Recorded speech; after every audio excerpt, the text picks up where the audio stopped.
আচ্ছা, আগের দিন আমরা ফিল্টার সম্পর্কে আলোচনা স্টার্ট করেছিলাম। ফিল্টার জিনিসটা কি ছিল? ফিল্টার হচ্ছে এমন একটা সার্কিট যার মাধ্যমে আমরা একটা রেকটিফায়ার থেকে যে আউটপুট পাই সেই আউটপুটটাকে আমরা ফার্দার স্মুথ ডিসিতে কনভার্ট করতে পারি।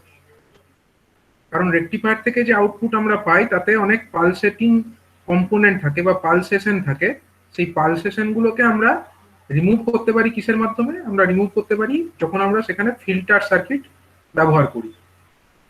তো একটা ব্লক ডায়াগ্রামের মাধ্যমে দেখানো হয়েছিল যে ফিল্টার সার্কিটটা অ্যাকচুয়ালি কোথায় লাগানো থাকে। অ্যাকচুয়ালি ফিল্টার সার্কিটটা লাগানো থাকে যে আউটপুট আমরা রেকটিফায়ার থেকে পাই সেই আউটপুটের পরে, এবং সেই ফিল্টারের পরে সেই ফিল্টার আউটপুটকে আমরা যখন কোনো লোডের অ্যাক্রসে দিই তখন আমরা সেই লোডের অ্যাক্রসে একটা স্মুথ ডিসি আউটপুট পাই।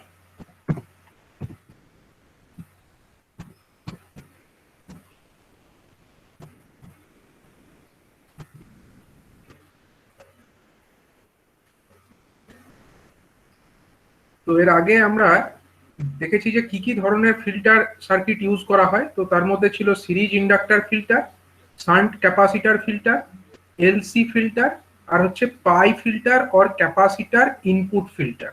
ঠিক আছে, এই চার ধরনের ফিল্টার সার্কিট তোমাদের সিলেবাসে আছে। তো তার মধ্যে যে সিরিজ ইন্ডাক্টর ফিল্টার সেইটা সম্পর্কে আমি আগের দিন আলোচনা করেছিলাম।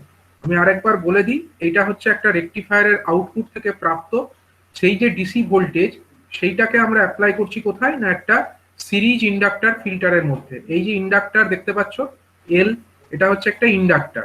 এই ইন্ডাক্টরের মধ্যে আমরা ডিসি আউটপুট যেটা রেকটিফায়ার থেকে পেয়েছি সেটাকে অ্যাপ্লাই করলাম, এবং এই যে রেকটিফায়ারের পরে সরি এই যে ফিল্টার, ফিল্টার মানে এখানে হচ্ছে এল যেটা লাগানো আছে ইন্ডাক্টর, সেটাই হলো ফিল্টার। তারপরে যে প্রাপ্ত আউটপুট সেটাকে যখন আমরা একটা লোড রেজিস্টার আর এল এর মধ্যে অ্যাপ্লাই করছি তখন আমরা কি পাচ্ছি? লোডের অ্যাক্রসে একটা ভোল্টেজ পাচ্ছি। এই লোডের অ্যাক্রসে যে ভোল্টেজ আমরা পাচ্ছি তাকে আমরা নাম দিচ্ছি কি? ভিএল। এবং এই দিকটা হচ্ছে, উপরের দিকটা হচ্ছে পজিটিভ, নিচের দিকটা হচ্ছে নেগেটিভ। এবার এই যে ভিএল ভোল্টেজটা আমরা পাচ্ছি সেটাতে কি হচ্ছে? যে পালসেশন ছিল ডিসি আউটপুট যেটা আমরা রেকটিফায়ার থেকে পেয়েছিলাম তাতে যে পালসেশন ছিল, যে ফ্লাকচুয়েশনস ছিল, সেই ফ্লাকচুয়েশনস গুলো অনেকটাই কমে গেছে। যেরকম এখানে ছবিতে দেখতে পাচ্ছ যে আমাদের যে নর্মাল যেটা রেকটিফায়ার থেকে প্রাপ্ত আউটপুট ফুল ওয়েভ রেকটিফায়ার যদি হয় তাহলে এই যে ওয়েভ ফর্ম আমরা দেখাচ্ছি, এই যে ওয়েভ ফর্মটা আমরা দেখাচ্ছি এইটা হচ্ছে রেকটিফায়ার থেকে প্রাপ্ত আউটপুট। এবার এই রেকটিফায়ার থেকে প্রাপ্ত আউটপুটের মধ্যে অনেক বেশি ফ্লাকচুয়েশনস ছিল, কিন্তু যখন আমরা এখানে একটা ইন্ডাক্টরকে প্লেস করছি, ইন্ডাক্টরের ধর্ম কি? ইন্ডাক্টর হচ্ছে তার মধ্যে দিয়ে যখন কোনো কারেন্টের চেঞ্জ হয় সেই চেঞ্জ অফ কারেন্টটাকে সবসময় ইন্ডাক্টর কি করে? বাধা দেয়। ইন্ডাক্টর যখনই সেই কারেন্টের চেঞ্জটাকে বাধা দিচ্ছে তখন কি হচ্ছে? এর মধ্যে দিয়ে যে অল্টারনেটিং কম্পোনেন্টস গুলো আছে, অল্টারনেটিং কম্পোনেন্টস গুলো কিন্তু ইজিলি এর মধ্যে দিয়ে পাস করতে পারছে না। কিন্তু যে ডাইরেক্ট কম্পোনেন্ট যেটা আছে, ডাইরেক্ট কম্পোনেন্ট গুলো মানে ডিসি যে কম্পোনেন্ট সেটা কিন্তু ইজিলি পাস করে যাচ্ছে। যার ফলে কি হচ্ছে? অল্টারনেটিং কম্পোনেন্টের পরিমাণটা অনেক কমে যাচ্ছে। যেখানে প্রথমে যেটা নর্মাল রেকটিফায়ারের আউটপুট ছিল সেখানে কতটা অল্টার হচ্ছিল, 0 থেকে শুরু করে এই ভিএম এতটা পর্যন্ত ভোল্টেজ অল্টার হচ্ছিল। কিন্তু যখন আমরা একটা ফিল্টার লাগিয়ে দিলাম তখন কিন্তু ফ্লাকচুয়েশনসটা কোথা থেকে কোথায় হচ্ছে দেখো। এই যে ডটেড লাইন দেখতে পাচ্ছ, ডটেড লাইনের মাধ্যমে আমরা ডিসি ভোল্টেজটাকে বোঝাচ্ছি। ডিসি ভোল্টেজ যার মান হলো ভিডিসি, যেটার অ্যামাউন্ট কত? 2/পাই ইন্টু ভিএম, যেটা হলো ডিসি ভোল্টেজ। এই ডিসি ভোল্টেজ থেকে সামান্য পরিমাণই কিন্তু ফ্লাকচুয়েশন থাকছে। এই যে আউটপুটটা দেখানো হয়েছে এই আউটপুটটা কি? এই আউটপুটটা হচ্ছে ওই ফিল্টারের পরে আমরা যে আউটপুটটা পাচ্ছি সেইটা। তাহলে বুঝতেই পারছো যেটা রেকটিফায়ারের আউটপুট তাতে যতটা ফ্লাকচুয়েশন ছিল, যেটা আমরা ফিল্টার লাগানোর পরে যে আউটপুট পাচ্ছি তাতে কিন্তু ফ্লাকচুয়েশনের পরিমাণটা অনেকটাই কমে যাচ্ছে। তার মানে কি হচ্ছে? আমরা এই ফিল্টার ব্যবহার করে একটা স্মুথ আউটপুট পেতে পারছি। কিন্তু এই সার্কিটে একটা ডিসঅ্যাডভান্টেজ কি আছে?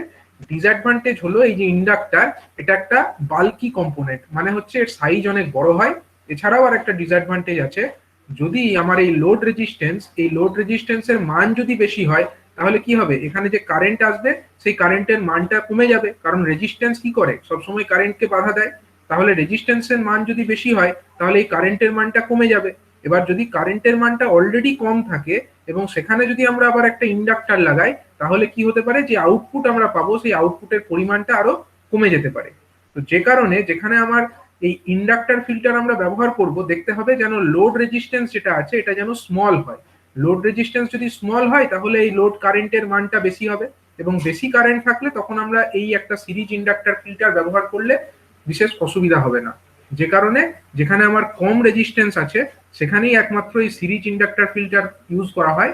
অন্যদিকে লোড রেজিস্ট্যান্সের মান যদি বেশি হয় সেখানে সেপারেটলি একটা মাত্র ইন্ডাক্টর ব্যবহার করে ফিল্টারেশন করা হয় না, সেখানে আরো ইমপ্রুভ ভার্সন অর্থাৎ এলসি ফিল্টার ইউজ করা হয়। তো এটা আমাদের প্রথম ধরনের যে ফিল্টার, যেটা আমরা আগের দিন পড়েছিলাম। নেক্সট হচ্ছে আমাদের কি, শান্ট ক্যাপাসিটার ফিল্টার। তো শান্ট ক্যাপাসিটার ফিল্টার, দেখো এই যে শান্ট, শান্ট কথাটার মানে কি? শান্ট মানে হচ্ছে প্যারালাল, ঠিক আছে। সবসময় দেখবে একটা শান্ট রেজিস্টারের কথা তোমরা শুনেছো।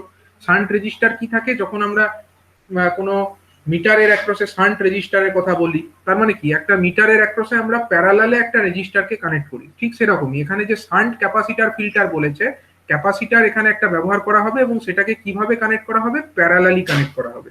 তাহলে দেখো, as the name suggests, a capacitor is used as the filter, and this high value capacitor is shunted or placed across the load resistance, load impedance, ঠিক আছে। লোড যেটা আছে তার অ্যাক্রসে মানে প্যারালালি, ঠিক আছে। তো এখানে একটা ছবি দেখতে পাচ্ছ, এটা কি? এটা হচ্ছে একটা ট্রান্সফরমারের প্রাইমারি সাইড, ঠিক আছে। এটা হলো ট্রান্সফরমারের প্রাইমারি সাইড, আর এদিকটা হলো ট্রান্সফরমারের সেকেন্ডারি সাইড, এদিকটা হলো সেকেন্ডারি সাইড, এদিকটা হলো প্রাইমারি সাইড, ঠিক আছে। তাহলে ট্রান্সফরমারের প্রাইমারিতে একটা এসি ইনপুট দিলে সেকেন্ডারিতে একটা আউটপুট পাবে, এসি আউটপুটই পাবে। এবার যে এসি আউটপুট পাবে আমরা কি চাইছি? সেটাকে রেকটিফাই করতে চাইছি। রেকটিফাই এখানে আমরা কি ব্যবহার করেছি? Half wave rectifier. Half wave rectifier মানে কি থাকে? সেখানে একটি মাত্র ডায়োড থাকে, এই যে ডায়োড ডি, এই ডায়োডটাকে ওখানে কানেক্ট করা আছে, ঠিক আছে। এবার এই যে ডায়োড, এই ডায়োড থেকে যে আউটপুটটা বেরিয়ে আসবে সেটা কি হবে? সেটা হচ্ছে রেকটিফাইড আউটপুট, মানে একটা হাফ সাইকেল থাকবে, একটা হাফ সাইকেল থাকবে না। এবার যে আউটপুটটা এলো সেটাকে আমরা লোডের অ্যাক্রসে অ্যাপ্লাই করছি। এই যে লোড আরএল, এটা হলো আমার লোড রেজিস্টার, ঠিক আছে। এটা হলো আরএলটা হলো লোড রেজিস্টার। কিন্তু আমরা আরো একটা জিনিস করেছি, জাস্ট এ মিনিট, একটু ওয়েট করো।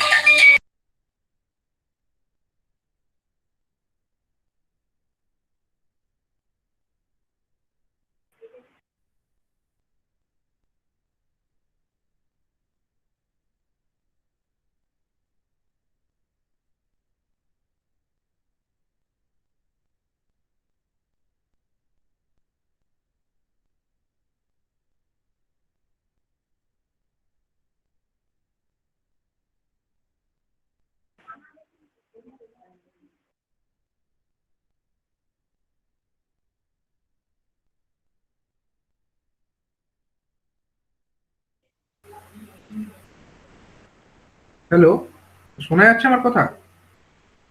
হ্যাঁ স্যার। আচ্ছা, যারা যারা ইলেকট্রিক্যাল ডিপার্টমেন্টের আছো তাদের হ্যাঁ আজকে, স্যার শোনা যাচ্ছে। আচ্ছা, একটা অ্যানাউন্সমেন্ট আছে যাদের ইলেকট্রিক্যাল ডিপার্টমেন্টের, ঠিক আছে, তাদের তো আজকে এপিবি স্যারের ক্লাস নেওয়ার কথা ছিল। এপিবি স্যার আজকে ক্লাস নিতে পারবেন না, ঠিক আছে। ওইটাই জানানোর জন্য স্যার ফোন করেছিলেন, ঠিক আছে। আজকে এপিবি স্যারের ক্লাসটা হবে না। ইলেকট্রিক্যাল মেশিনের যে ক্লাস ইলেকট্রিক্যাল ডিপার্টমেন্টের স্টুডেন্টদের থাকে, ঠিক আছে। তো এখন দেখো, যেটা হচ্ছে কি, আমরা আলোচনা করছিলাম half wave rectifier with capacitor filter সম্পর্কে, ঠিক আছে। Half wave rectifier with capacitor filter, সেখানে আমরা কি ইউজ করেছি? শান্ট একটা ক্যাপাসিটার আমরা ইউজ করছি। কিভাবে করছি? তো দেখো, এটা হচ্ছে একটা ট্রান্সফরমার, এটা হলো আমার কি সাইড? Primary side.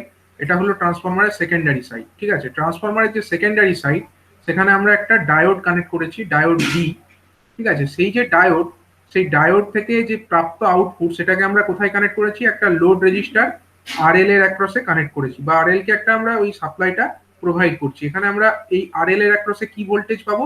একটা ডিসি ভোল্টেজ পাবো, কিন্তু সেই ডিসিটা কি রকম ডিসি হবে?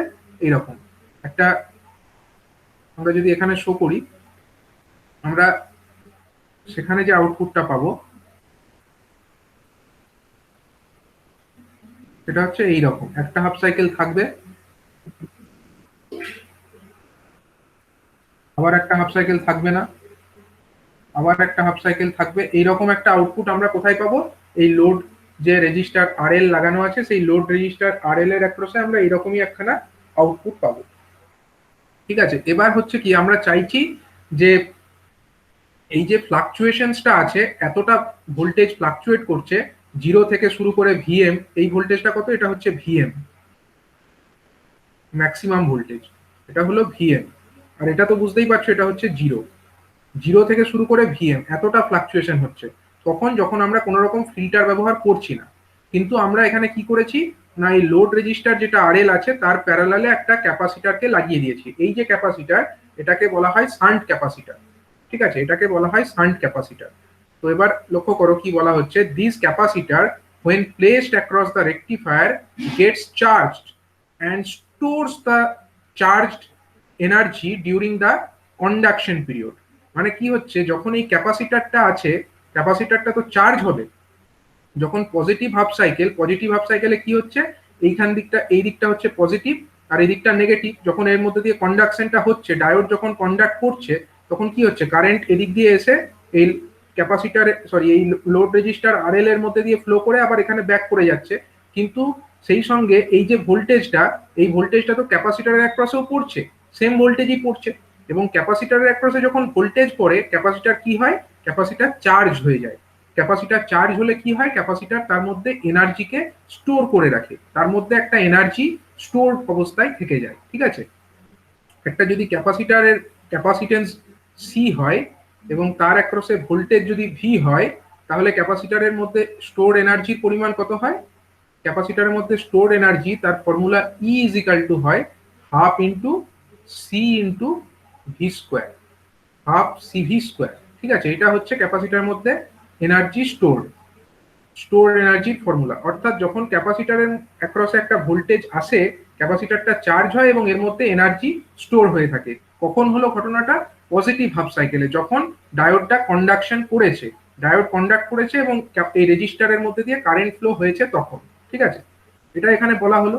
এবার দেখো, when the rectifier is not conducting কখন? কারেন্ট কখন কন্ডাক্ট করবে না? যখন নেগেটিভ হাফ সাইকেল হয়ে যাবে। ইনপুট যে সিগন্যালটা আছে তার যে নেগেটিভ হাফ সাইকেল, অর্থাৎ 0 থেকে পাই, এই সময় তো কন্ডাক্ট করছে, কিন্তু পাই থেকে 2 পাই, এই যে সময়টা, এই সময়ের মধ্যে রেকটিফায়ার কন্ডাক্ট করবে না। কন্ডাক্ট যদি না করে তখন কি হবে দেখো, this energy charged by the capacitor is delivered back to the load. মানে এই যে এনার্জি যেটা ক্যাপাসিটারের অ্যাক্রসে জমা হয়েছিল, সেটা এখন আবার লোডের মধ্যে ডিসচার্জ হবে।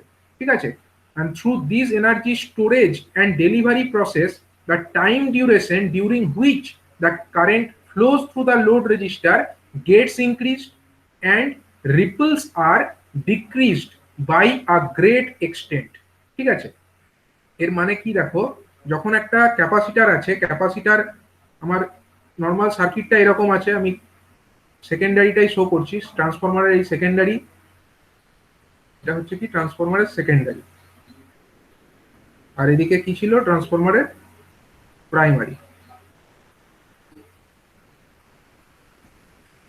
এখানে একটা সাপ্লাই আমরা প্রোভাইড করেছি, ইনপুট এসি সিগন্যাল, এবং সেটা স্টেপ ডাউন করে আমরা এই ডায়োডের মধ্যে দিচ্ছি। এই ডায়োড থেকে যেটা আসছে সেটাকে আমরা কোথায় অ্যাপ্লাই করছি, একটা ক্যাপাসিটার লাগানো আছে, এখানে একটা ক্যাপাসিটার লাগানো আছে।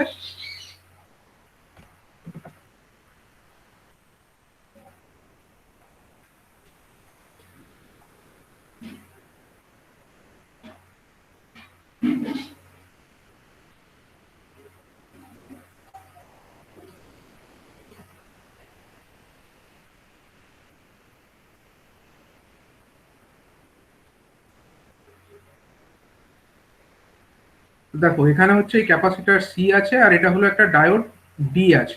ঠিক আছে, যখন হচ্ছে কি পজিটিভ হাফ সাইকেলে কি ঘটনা ঘটছে দেখো, পজিটিভ হাফ সাইকেল মানে আমরা এই যে এটা ইনপুট সিগন্যাল যেটা অ্যাপ্লাই করেছি সেটা এরকম দেখতে। ইনপুট সিগন্যাল মানে যেটা আমরা ট্রান্সফরমারের প্রাইমারিতে এরকম দিচ্ছি, সেকেন্ডারিতে এরকম পাবো। এবার হচ্ছে কি, ডায়োডের মধ্যে কন্ডাকশন কখন হবে? একটা হাফ সাইকেল হবে ডায়োডের মধ্যে কন্ডাকশন, আবার একটা হাফ সাইকেল অফ থাকবে, আবার একটা হাফ সাইকেল কন্ডাকশন হবে। এবার দেখো, যখন ডায়োডটা কন্ডাক্ট করছে, এটা আমার কি, এটা হচ্ছে এইখানকার যে আউটপুট, এইখানের যে আউটপুট, এটাকে আমরা সাপোজ নাম দিচ্ছি, এই ভোল্টেজটাকে আমরা নাম দিচ্ছি সাপোজ ভিও, সরি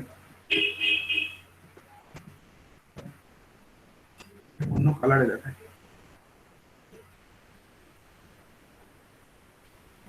এখানে একটা ভোল্টেজ আসবে আমার ভিও, ঠিক আছে, এই যে ভোল্টেজটা আমার এলো, এই ভোল্টেজটা হচ্ছে এই রেকটিফায়ারের আউটপুট ভোল্টেজ। এবার এটা দিয়ে কি হচ্ছে, ক্যাপাসিটরটাকে চার্জ করে দিচ্ছে। তো ডায়োড যখন কন্ডাক্ট করছে তখন তো রেজিস্টারের মধ্যে কারেন্ট ফ্লো হচ্ছে এবং ক্যাপাসিটরটাও চার্জ হচ্ছে। এবার ডায়োড যখন এইটুকু সময়, এই যে পাই থেকে 2 পাই এই যে সময়, এই সময়ের মধ্যে তো ডায়োড আর কন্ডাক্ট করছে না, ডায়োড তখন কন্ডাক্ট করছে না, কিন্তু ক্যাপাসিটরটা চার্জ হয়ে গেছে। তাহলে এইটুকু অংশকে যদি আমরা আরেকবার ড্র করি, এইটুকু অংশকে আমরা এরকম ভাবে ড্র করতে পারি, একটা ক্যাপাসিটর আছে এবং তার সঙ্গে সিরিজে একটা রেজিস্টার লেগে আছে, এরকম ঘটনাটা হবে। এবং এই ক্যাপাসিটরটা কত ভোল্টেজে চার্জ হয়ে আছে, ক্যাপাসিটরটা কিন্তু একটা সার্টেন ভোল্টেজ, এই ভোল্টেজে এটা চার্জ হয়ে আছে। এবং এই ক্যাপাসিটরের যে ভোল্টেজ সেটা তখন কি হবে, এই যে পথ, এই পথে ক্যাপাসিটরটা ডিসচার্জ করবে। এই রেজিস্টার আরএল যেটা আছে, এই রেজিস্টার আরএল এবং ক্যাপাসিট্যান্স সি, মানে এই যে ক্যাপাসিটরের মধ্যে থাকা চার্জ, এটা এই পথে ডিসচার্জ হবে। এবং যখন ডিসচার্জ হবে তার মানে কি, এই আরএল এর মধ্যে তখনও কারেন্ট ফ্লো করবে, আরএল এর মধ্যে কারেন্ট ফ্লো করবে। তো এই ভোল্টেজটা আমার ভিও ভোল্টেজ, মানে যেটা আমরা এই রেকটিফায়ারের আউটপুট থেকে পেয়েছিলাম। কিন্তু সেইটুকুর জন্য আমার ভোল্টেজ ঠিকই আছে ভিও, কিন্তু যখন এই যে সময়টা পাই থেকে 2 পাই এইটুকু সময়ের মধ্যেও কিন্তু এই রেজিস্টার আরএল কারেন্ট ক্যারি করবে। এর কারণ হচ্ছে ক্যাপাসিটরের মধ্যে যে চার্জ জমা হয়েছিল সেই চার্জটা তখন ডিসচার্জ হবে। এবং সেই চার্জ ডিসচার্জের প্রসেসটা কিভাবে হয়, সেটা একটা এক্সপোনেনশিয়ালি হয়। ঠিক আছে, সেটা একটা এক্সপোনেনশিয়াল প্রসেসে হয়। তো এখানে একটা গ্রাফ দেখানো আছে, দেখো এখানে গ্রাফ যে দেখতে পাচ্ছ, এটা কি আমাদের, এটা হচ্ছে আমাদের যে ট্রান্সফরমারের সেকেন্ডারি থেকে আমরা এই আউটপুটটা পেয়েছি, এই ভিএস। ঠিক আছে, এবার আমরা ট্রান্সফরমারের সেকেন্ডারি থেকে এটা পেলাম, কিন্তু লোডের অ্যাক্রসে যে ভোল্টেজ সেটা আমাদের নর্মালি এরকম হওয়ার কথা ছিল। এই যে নীল রঙের কালার দিয়ে দেখানো আছে, দেখো এইটা আর এইটা হচ্ছে আমাদের লোডের অ্যাক্রসে পাওয়ার কথা ছিল নর্মাল কন্ডিশনে। কিন্তু যেহেতু আমাদের ক্যাপাসিটারের চার্জিং এবং ডিসচার্জিং এর ঘটনাটা ঘটছে, তার জন্য কি হচ্ছে, যখন আমার এই ভোল্টেজটা, যে ভোল্টেজ, সেই ভোল্টেজটা যখনই আমার ক্যাপাসিটারের ভোল্টেজের থেকে কমে যাচ্ছে, মানে ক্যাপাসিটারটা তো একটা ভোল্টেজে চার্জ হলো, এবার যখনই আমার এই ভোল্টেজ যেটা ভিও, সেটা যখন এই ক্যাপাসিটারের অ্যাক্রসে যে ভোল্টেজ হয়ে আছে তার থেকে কম হয়ে যাচ্ছে, তখন কিন্তু লোডের অ্যাক্রসে ভোল্টেজটা আর এই ভিও থাকছে না। কত হয়ে যাচ্ছে, এই ক্যাপাসিটারের অ্যাক্রসে যে ভোল্টেজ সেটাই আমার লোডের অ্যাক্রসে ভোল্টেজ হয়ে যাচ্ছে এবং ক্যাপাসিটারটা ডিসচার্জ করা শুরু করে দিচ্ছে। মানে তখন আমার ভোল্টেজের প্যাটার্নটা এই যে পিঙ্ক কালার দিয়ে দেখানো আছে, পিঙ্ক কালার দিয়ে যে দেখানো আছে এই অনুযায়ী ভ্যারি করবে, নাকি এই অনুযায়ী কিন্তু ভ্যারি করবে না। মানে ভোল্টেজটা এই যে পিঙ্ক কালার দেখতে পাচ্ছ এই অনুযায়ী, তারপরে আবার এরকম উঠলো, আবার এরকম নামলো, আবার এরকম উঠলো, আবার এরকম নামলো। ঠিক আছে, এইরকম ভাবে ভ্যারি করবে, কিন্তু এই টোটালটা অনুযায়ী ভ্যারি করবে না। মানে ভোল্টেজের প্যাটার্ন যেটা আমরা আলটিমেটলি লোডের অ্যাক্রসে দেখতে পাবো সেটা এরকম হবে। লোডের অ্যাক্রসের ভোল্টেজটা এরকম হবে, আবার উঠবে, আবার নামবে, আবার উঠবে, আবার এরকম নামবে, মানে এইরকম ভাবে চলতে থাকবে। লোডের অ্যাক্রসের ভোল্টেজটা কিন্তু এরকম একটা হাফ সাইকেল চললো, আর একটা জিরো, আবার একটা চললো, আবার জিরো, এরকম হবে না। রাদার ভোল্টেজের প্যাটার্নটা এইরকম হবে, একটু কমলো কিন্তু একটা সার্টেন ভ্যালু নিশ্চিত বজায় রাখবে। যেরকম এখানে এই ডটেড লাইন দেখানো আছে, এই ডটেড লাইন যেটা আছে এটাকে কি ভ্যালু বলা হচ্ছে, এটাকে বলা হচ্ছে অ্যাভারেজ ভ্যালু। এই অ্যাভারেজ ভ্যালু কিন্তু এটা নিশ্চয়ই একটা বজায় রাখবে। এবং এই যে কারেন্টের প্যাটার্ন, সেটাও দেখো, কারেন্টের প্যাটার্ন যা হবে, ভোল্টেজটা তো কারেন্টকে গুণ, রেজিস্টার দিয়ে গুণ করলেই আমরা পেয়ে যাবো, রেজিস্ট্যান্স দিয়ে গুণ করলেই আমরা ভোল্টেজ পেয়ে যাই। তাহলে কারেন্টের প্যাটার্নও দেখো এরকম, আবার এরকম উঠছে, আবার এরকম নেমে যাচ্ছে। মানে এইখান থেকে এইটুকু, এই যে সময়টা, মানে এইখান থেকে এইটুকু যে সময়, এইটুকু সময়ের মধ্যে যে ভোল্টেজ কারেন্টটা ফ্লো হচ্ছে, এই কারেন্টের ফ্লোটা হচ্ছে due to diode non conduction period. মানে ডায়োড এই সময় কারেন্ট ক্যারি করছে না, মানে ডায়োডের জন্য কিন্তু এই কারেন্টের ফ্লোটা হচ্ছে না, রাদার এই যে কারেন্ট ফ্লোটা হচ্ছে এটা কিন্তু আমাদের ক্যাপাসিটারের যে ডিসচার্জিং, সেই ডিসচার্জিং এর জন্য এই কারেন্টটা ফ্লো করছে। ঠিক আছে, এবং এই যে ডিসচার্জিং হচ্ছে, ক্যাপাসিটার যে ডিসচার্জ করছে, ক্যাপাসিটারের ডিসচার্জ করার একটা ফর্মুলা আছে। ক্যাপাসিটারের অ্যাক্রসে যদি একটা ভোল্টেজ ভি থাকে, ক্যাপাসিটার অ্যাক্রসে ভোল্টেজ যদি ভি থাকে এবং ইনিশিয়াল ভোল্টেজ যদি আমার ভিএম হয়, ভিএম যদি তার অ্যাক্রসে ক্যাপাসিটার ভোল্টেজ ইনিশিয়ালি থাকে, তাহলে VM e to the power minus T by tau. ঠিক আছে, টি বাই টাউ, এই ফর্মুলা অনুযায়ী ক্যাপাসিটারটা ডিসচার্জ করে। ঠিক আছে, এটা তোমরা পরে ডিটেলসে পড়বে সার্কিট থিওরিতে। ক্যাপাসিটরটা এই ফর্মুলা অনুযায়ী ডিসচার্জ করে। তার মধ্যে টাউটা কি, টাউটাকে বলা হয় টাইম পিরিয়ড। ঠিক আছে, কত সময় জুড়ে ক্যাপাসিটর ডিসচার্জ করবে সেটাকে বলা হয় টাউ। এবং এর ফর্মুলা কি, একটা যদি আরসি সার্কিট হয় আরসি সার্কিটের ক্ষেত্রে টাউ এর ফর্মুলা হচ্ছে আর ইন্টু সি, ঠিক আছে, আর ইন্টু সি। এই যে প্রোডাক্ট মানে এই যে টাউ, এটাকে বলা হয় টাইম পিরিয়ড। টাইম পিরিয়ড মানে কি, কতটা সময় জুড়ে ক্যাপাসিটরটা ডিসচার্জ করতে পারে, ঠিক আছে। এখানে টাইম পিরিয়ড মানে এই যে সময় জুড়ে ক্যাপাসিটরটা ডিসচার্জ করলো তার টাইম পিরিয়ড এর থেকেও বেশি হবে। তাহলে তা যদি না হতো, যদি টাইম পিরিয়ড বেশি না হতো, তাহলে তো ক্যাপাসিটরের কারেন্ট আগেই জিরো হয়ে যেত বা এখানেই জিরো হয়ে যেত, তা তো হয়নি। তাহলে কি আমরা বলতে পারি ক্যাপাসিটরের যে টাইম পিরিয়ড সেটা কিন্তু এর থেকেও বেশি, এবং এই ক্যাপাসিটরের টাইম পিরিয়ড যদি বেশি হয় তবেই কিন্তু একমাত্র এরকম আমরা ওয়েভ ফর্ম পেতে পারবো। তা না হয়ে যদি ক্যাপাসিটরের টাইম পিরিয়ড যদি ছোট হয়ে যায় তখন কি রকম ওয়েভ ফর্ম হবে? তখন আমাদের যদি এরকম ইনপুট ওয়েভ ফর্ম যদি আমরা রেকটিফায়ার থেকে যেটা পাচ্ছি সেটা যদি এরকম হয়, তাহলে হয়তো আমরা ক্যাপাসিটর অ্যাক্রসে যেটা পাবো সেটা হয়তো এরকম হবে, আবার হয়তো এরকম হলো, আবার এরকম জিরো হয়ে গেল, আবার এরকম হলো, আবার হয়তো এরকম জিরো হয়ে গেল। মানে এইরকম ভাবে একটা ওয়েভ ফর্ম পেতাম। মানে কি, তখনও কিন্তু একটা নির্দিষ্ট সময় জুড়ে আউটপুটটা জিরো হয়ে যাওয়ার চান্স থাকতো। কখন? যদি এই যে আমার টাইম পিরিয়ড মানে যে সময় জুড়ে ক্যাপাসিটরটা ডিসচার্জ করেছে, এই যে টাইম পিরিয়ড, এটা যদি কি হতো না, এই যে সময় মানে একটা ডায়োডের কন্ডাকশন এখানে স্টপ হয়ে যাচ্ছে, আবার এখানে গিয়ে কন্ডাকশন স্টার্ট হচ্ছে, এই যে সময়, এই সময়ের থেকে যদি আমার ক্যাপাসিটরের ডিসচার্জ টাইমটা ছোট হয়ে যেত তখন কিন্তু আমরা এরকম আউটপুট পেতাম। তার জন্য লক্ষ্য রাখতে হবে ক্যাপাসিটরের যে ডিসচার্জ টাইম বা আরসি, এই সময়টা যেন এই ডায়োডের যে নন কন্ডাকশন পিরিয়ড তার তুলনায় বেশি হয়, ঠিক আছে। তাহলে আমাদের কি উপায় আছে এটাকে বাড়ানোর জন্য? কি উপায় আছে টাইম পিরিয়ডটাকে বাড়ানোর জন্য? টাইম পিরিয়ডের ফর্মুলা কি? আর ইন্টু সি। তার মধ্যে আরটা তো হচ্ছে আমার লোড রেজিস্টার আর এল, ঠিক আছে। তাহলে আরটাকে নিয়ে তো আমরা বিশেষ চেঞ্জ করতে পারবো না, কারণ আরটা হচ্ছে আমাদের যেরকম লোডের দরকার সেরকম রাখতে হবে। তাহলে আমরা ভ্যারি করতে পারি কাকে? এই সিটাকে। ক্যাপাসিটরের পরিমাণ মানে ভ্যালু যদি আমরা বাড়িয়ে দিই তবেই আমরা এই টাইম পিরিয়ডটাকে ইজিলি বাড়াতে পারবো, ঠিক আছে। তো সেটাই দেখো এখানে লেখা হয়েছে, এক্সপ্লানেশনটা একটু পড়ো। কি বলছে এখানে? ডিউরিং, এটা আরেকবার আমি বলছি, during the positive half cycle of the input AC voltage the diode D will be forward biased. এটা তো ঠিকই, যখন ফরওয়ার্ড এসি ভোল্টেজের যখন পজিটিভ হাফ সাইকেল তখন ডায়োড ডিটা ফরওয়ার্ড বায়াস কন্ডিশনে থাকবে অ্যান্ড ইট স্টার্টস কন্ডাক্টিং, এটা কারেন্ট কন্ডাকশন করতে শুরু করবে। এটা তো ঠিকই আছে। And during this period the capacitor C starts charging to the maximum value of the supply voltage VM. তার ম্যাক্সিমাম ভ্যালু যেটা আছে সেই maximum value of the supply voltage VM পর্যন্ত চার্জ হয়ে যাবে, ঠিক আছে। And when the capacitor is fully charged then it holds the charge until the input AC supply of the rectifier reaches the negative half cycle. ক্যাপাসিটারটা কি করবে, যতক্ষণ না পর্যন্ত এই যে ইনপুট এসি সাপ্লাইটা নেগেটিভ হাফ সাইকেলে না রিচ করে যাচ্ছে ততক্ষণ পর্যন্ত ক্যাপাসিটার তার চার্জটাকে হোল্ড করে রাখবে, ঠিক আছে। and when the negative half cycle is reached then the diode gets reverse bias। যখনই এটা নেগেটিভ হাফ সাইকেলে চলে এলো ডায়োডটা কি হলো, ডায়োডটা কিন্তু আর ফরওয়ার্ড বায়াস থাকলো না। এই যে ডায়োড আমরা দেখেছি, এই ডায়োডটা এটা কিন্তু আর ফরওয়ার্ড বায়াস থাকবে না, কারণ এদিকটা নেগেটিভ হয়ে যাবে আর এদিকটা পজিটিভ হয়ে যাবে। মানে পি সাইডে আমার নেগেটিভ ভোল্টেজ আর এন সাইডে আমার পজিটিভ ভোল্টেজ, এর মানে কি ডায়োড রিভার্স বায়াস হয়ে গেল। তখন কিন্তু আর ডায়োডটা কারেন্ট কন্ডাকশনও করতে পারবে না, ঠিক আছে। as soon as the negative supply is reached then the diode gets reverse biased and it stops conducting, diode R current conduction করবে না। and during that non conducting period the capacitor C discharges all the stored charges through the output load resistor RL। এবং যখন এই ডায়োডটা conduction করবে না তখন কি হবে, এই যে ক্যাপাসিটারের মধ্যে যে জমে থাকা চার্জ সেটা এই লোডের মধ্যে দিয়ে ডিসচার্জ করে দেবে, ঠিক আছে। এটা লোড রেজিস্টারের মধ্যে দিয়ে ডিসচার্জ করবে। এবং as the voltage across RL and the voltage across C are same, লোডের অ্যাক্রসে যে ভোল্টেজ সেটাকে যদি আমরা ভিএল বলি এবং ক্যাপাসিটরের অ্যাক্রসে যে ভোল্টেজ সেটাকে যদি আমরা ভিসি নাম দিই, এটাকে যদি আমরা ভিসি নাম দিই, তাহলে দেখো এটাও যা এটাও তাই, কারণ দুটো তো প্যারালাল, দুটো প্যারালাল ভোল্টেজ অলওয়েজ সেম হয়। তার মানে লোডের অ্যাক্রসে যে ভোল্টেজ এবং ক্যাপাসিটরের অ্যাক্রসে যে ভোল্টেজ সে দুটো কিন্তু অলওয়েজ সেম, ঠিক আছে।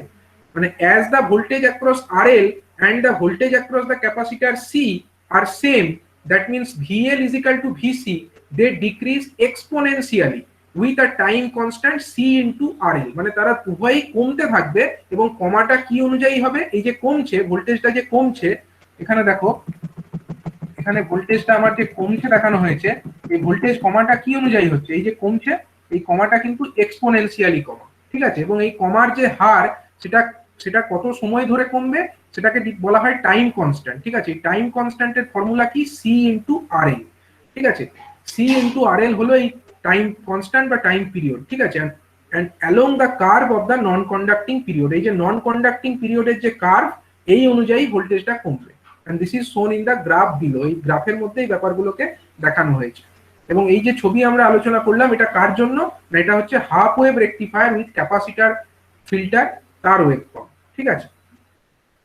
এবার দেখো কি বলা হচ্ছে, the value of the discharge time constant C into R L, এই যে সময়টা এটা কিন্তু অনেক লার্জ সময়, এটা অনেক বড় সময়। তো therefore the capacitor C will not have enough time to discharge properly, যেহেতু এই সময়টা অনেকটা বেশি তার জন্য ক্যাপাসিটারের ডিসচার্জ হতে কিন্তু অনেকটা সময় লাগবে, ক্যাপাসিটারের ফুললি ডিসচার্জ হতে অনেকটা সময় লাগবে। এবং as the capacitor starts discharging the Times become over, মানে ক্যাপাসিটারটা ডিসচার্জ হতে হতে একটা সময়ে কিন্তু ডিসচার্জিং হওয়া শেষ হয়ে যাবে। and thus the value of the voltage across RL at the discharge time will also be high and just a little less value than the peak value of the output voltage across RL. এটা বোঝার আছে। এটা কি বোঝার আছে? এই যে voltage, এইখানের ভোল্টেজ কত? Pick value. এই ভোল্টেজটাকে আমরা নাম দিচ্ছি কি? ভিএম। এটা হচ্ছে পিক, সরি এটা তো কারেন্টের, কিন্তু ভোল্টেজের ওয়েভ ফর্মে এটা হচ্ছে আমার পিক ভোল্টেজ, এটাকে আমরা কি নাম দিচ্ছি? ভিএম, ঠিক আছে। এটা হলো ভিএম, ম্যাক্সিমাম ভোল্টেজ। এবার যদি ক্যাপাসিটরটা খুব ফাস্ট ডিসচার্জ করে যেত তাহলে কি হতো? তাহলে এটা এইখানে জিরো হয়ে যেত খুব তাড়াতাড়ি। তার মানে কি ভোল্টেজ আবার ম্যাক্সিমাম থেকে জিরোতে পৌঁছে যেত, কিন্তু তা তো হয়নি। কেন হয়নি?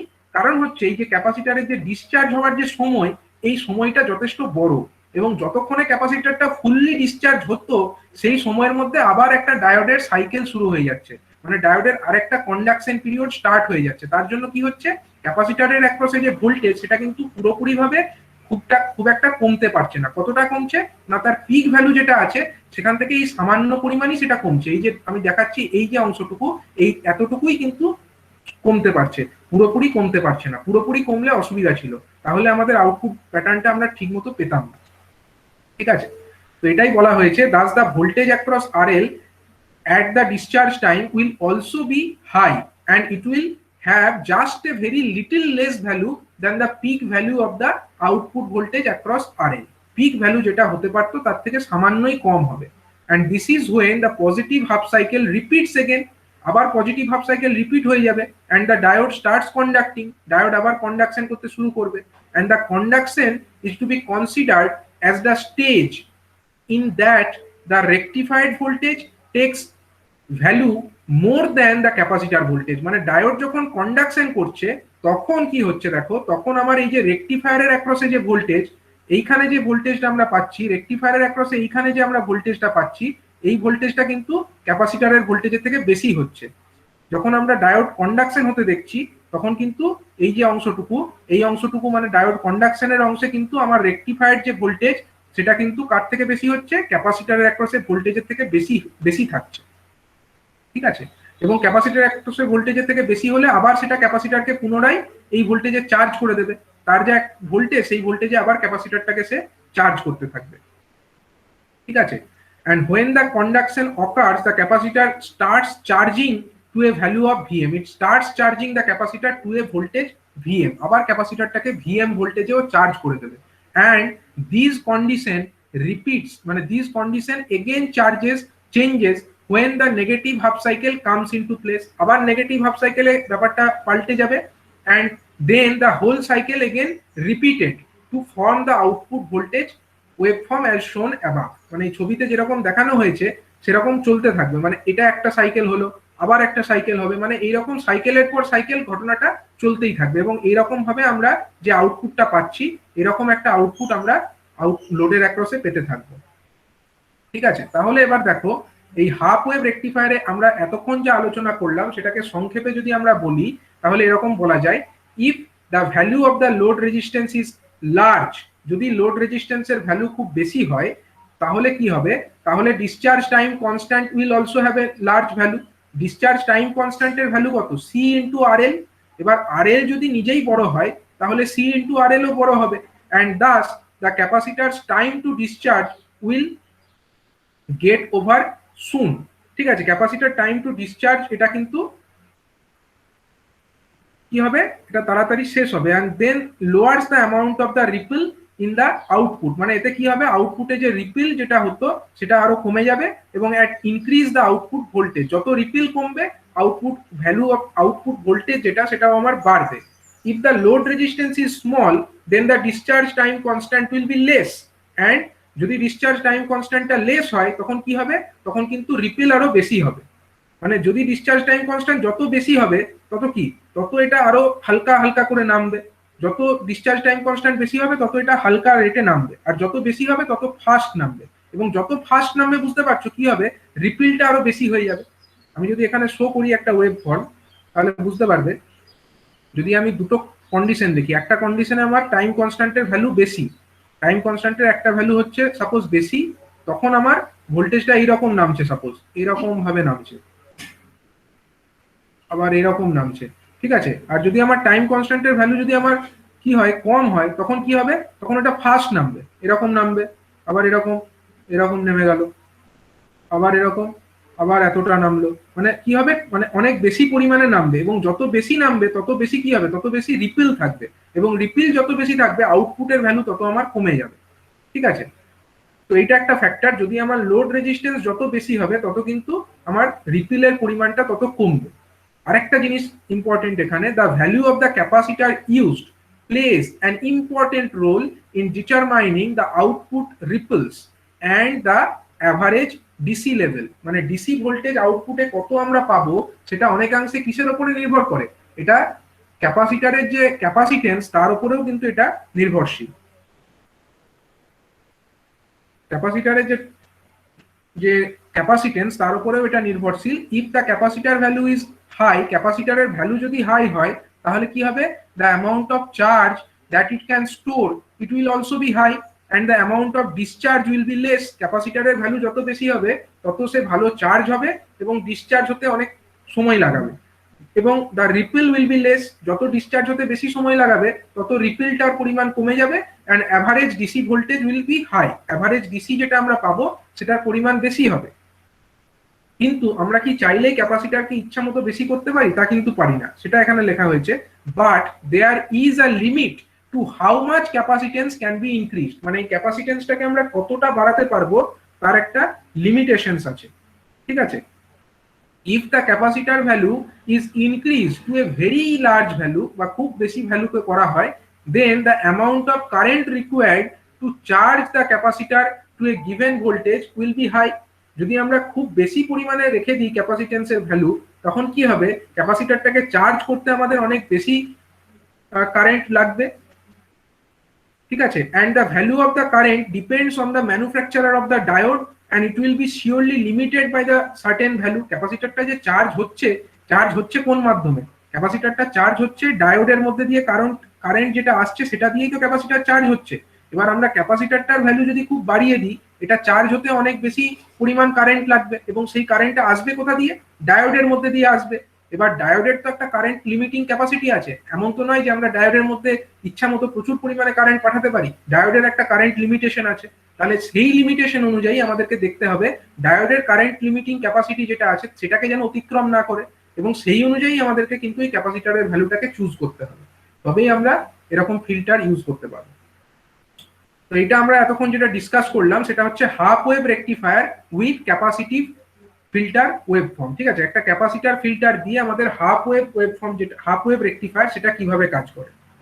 এরপরে আমরা যেটা দেখবো সেটা হচ্ছে কি না, ফুল wave rectifier with shunt capacitor filter. একটা শান্ট ক্যাপাসিটার ফিল্টারই থাকবে, কিন্তু আমরা এক্ষেত্রে একটা ফুল ওয়েভ রেকটিফায়ার ব্যবহার করব। জাস্ট একই রকম ডায়াগ্রাম, এটা হচ্ছে একটা ট্রান্সফরমারের ইনপুট সাইড, এটা হলো output side. Centre tap transformer আছে, মানে সেন্টার পজিশনে একটা ট্যাপ করা আছে, এবং এখানে দুটো ডায়োড ব্যবহার করা হয়েছে, একটা ডায়োড D1 আর একটা ডায়োড হলো D2। ঠিক আছে, এবং এই যে আউটপুট যেটা আমরা পাচ্ছি সেটা কি আউটপুট, আমাদের এখানে আউটপুট যেটা আমরা পাচ্ছি সেই আউটপুটটা হলো ডিসি আউটপুট। এই ডিসি আউটপুট আমরা কোথায় পাচ্ছি, এই ডায়োড আর এই সেন্টার ট্যাপের মধ্যে। ঠিক আছে, একে আমরা বলছি কি ডিসি আউটপুট, এবং সেখানে আমরা একটা লোড রেজিস্টার কানেক্ট করেছি, তার নাম হলো RL। ঠিক আছে, এবং এই লোডের অ্যাক্রসে যে ভোল্টেজ সেটাকে আমরা বলছি কত, VL। তো আমরা যেহেতু এখানে একটা শান্ট ক্যাপাসিটর ফিল্টার ব্যবহার করছি, তাই আমরা কি করেছি, আরএল যেটা আছে, আরএল এর সঙ্গে প্যারালালে আমরা আরেকটা ক্যাপাসিটর কানেক্ট করে দিয়েছি। এই ক্যাপাসিটরের নাম ভ্যালু কত, ক্যাপাসিটেন্স হলো সি। এই ক্যাপাসিটেন্স সি কে আমরা আরএল এর অ্যাক্রসে কানেক্ট করেছি, যেহেতু এটা শান্ট ক্যাপাসিটর ফিল্টার। তাহলে এবার এর অপারেশনটা একটু দেখে নেওয়া যাক। The filter capacitor C is placed across the resistance load RL, মানে লোড রেজিস্ট্যান্স যেটা আরএল আছে তার প্যারালালেই আমরা ক্যাপাসিটর সি কে কানেক্ট করেছি। The whole working is pretty much similar to that of half wave rectifier. মানে হাফ ওয়েভের ক্ষেত্রে যেরকম ঘটছিল, মানে ক্যাপাসিটরটা একবার চার্জ হচ্ছিল, আবার ক্যাপাসিটরটা একবার ডিসচার্জ হচ্ছিল, এটাই তো হচ্ছিল। এবং এটা যেটা হাফ ওয়েভের ক্ষেত্রে আমরা এক্সপ্লেন করেছি, সিমিলার ইনসিডেন্ট, মানে এই ফুল ওয়েভ রেকটিফায়ারের ক্ষেত্রেও ঘটনাটা একই রকমই ঘটবে। ঠিক আছে, অনলি ডিফারেন্সটা কি, difference is that two pulses of current will charge the capacitor during alternative. মানে একবার পজিটিভের সময় ডায়োড D1 কারেন্ট ক্যারি করবে, পজিটিভ হাফ সাইকেল যখন, তখন কে কারেন্ট ক্যারি করবে, এদিকটা পজিটিভ, পজিটিভ হাফ সাইকেল মানে উপরের দিকটা পজিটিভ, তখন আমার ডায়োড D1 যেটা আছে এটা ফরওয়ার্ড বায়াস, তখন এই ডায়োড D1 এর মধ্যে দিয়ে কারেন্ট ফ্লো হবে এবং তার মাধ্যমে ক্যাপাসিটরটা চার্জ হবে।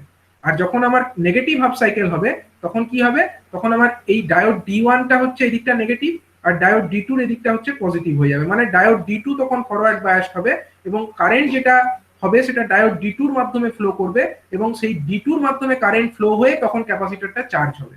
মানে এক একটা হাফ সাইকেলে এক একটা ডায়োডের মাধ্যমে ক্যাপাসিটরটা চার্জ হবে, এটুকুই জাস্ট পার্থক্য হাফ ওয়েভের সঙ্গে। ঠিক আছে, এবং যে ওয়েভ ফর্ম যদি আমরা দেখি, ওয়েভ ফর্মগুলো এরকম হবে। এটা হচ্ছে আমাদের ট্রান্সফরমারের সেকেন্ডারিতে আমরা যে ভোল্টেজটা পাচ্ছি, এরকম দেখতে অল্টারনেটিং ভোল্টেজ। এবং আমরা এটা যেহেতু ফুল ওয়েভ রেকটিফায়ার, তাহলে যদি আমরা ফিল্টার ব্যবহার না করতাম তখন আমাদের ওয়েভ ফর্মটা এরকম দেখতে হতো। এই যে নীল রঙের কালারে দেখানো আছে, এইটা এইটা এইটা, এই অনুযায়ী আমাদের আউটপুটটা পেতাম। কিন্তু যখন আমরা এখানে ক্যাপাসিটরকে লাগিয়ে দিয়েছি তখন কারেন্টের ফ্লোটা কিরকম হবে না, ক্যাপাসিটরটা একবার চার্জ হবে, ক্যাপাসিটরটা চার্জ হওয়ার সময় কি হবে, যখন ডায়োড D1 কন্ডাক্ট করছে, ডায়োড D1 এর জন্য এটা একটা ভোল্টেজে উঠে যাবে, ম্যাক্সিমাম ভোল্টেজ VM এ উঠে যাবে। তখন তারপরে কি হচ্ছে, ডায়োড D1 এর কন্ডাকশন বন্ধ এবং ক্যাপাসিটর যেটা চার্জ জমা হয়েছিল সেটা ডিসচার্জিং এর জন্য এই কারেন্টটা ফ্লো হবে। তারপরে আবার কি হবে, তারপরে হচ্ছে ক্যাপাসিটি যে ডায়োড D2 তার জন্য কারেন্ট কন্ডাকশন শুরু হবে এবং কারেন্টটা ক্রমশ বাড়তে বাড়তে সর্বোচ্চ ভ্যালুতে পৌঁছাবে। তারপরে ডায়োড D2 ও কারেন্ট কন্ডাকশন ছেড়ে দেবে এবং ক্যাপাসিটরের যে জমে থাকা চার্জ সেটা যখন ডিসচার্জ হবে তখন এরকম একটা কারেন্ট ফ্লো হবে।